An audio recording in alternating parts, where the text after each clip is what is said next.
Do you have to have a passion for something in order to start a business? Now, this is an interesting question, and it's something I think is important but a little bit overblown.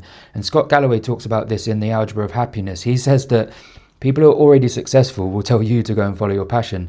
And it's easy for them to say because they got success, they've got money, and they're saying, right, go and follow your passion. And maybe they did follow their passion and it worked for them.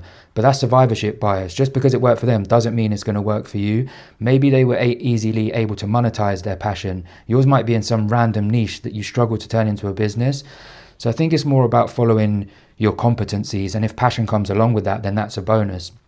But then it got me thinking, like in a relationship, if the initial spark isn't there, there's a debate, can passion grow? And I started thinking, can I apply that to business?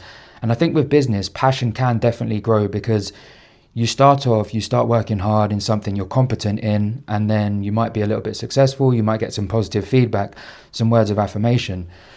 And that in turn you'll start associating what you're doing with that positive feeling of when you got that feedback and those words of affirmation. And I think that starts to develop a passion. I know that I experienced it because although I have a passion for cooking, I really enjoy cooking, I love Asian food. What I really started to derive happiness from, a motivation, was when I created a lovely dish or an amazing buffet and people would come up to me and say, wow, the food was amazing, like thank you so much. And then that really made everything that I was doing, all of the effort and the work and the hours, worth it. And that's where I derive my motivation from. When I've had a busy day at work and all I want to do is go to bed, but I've got to start cracking on with some prep for a catering job on the weekend, I do think about those words of affirmation and that positive feedback that I've got from people, and it pushes me on to create the best that I can do, like the best product and the best service.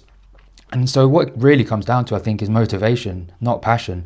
Where do you derive your motivation? And for some people, that will be passion. You're really passionate about something, so it motivates you. And that will see you through the tough times that there will inevitably be in business. But for other people, they may derive their motivation from wanting to give their kid a better life than they had, or just wanting a better life for themselves. And that's absolutely fine. But I don't think passion is necessary, and I do think it can grow. What do you think?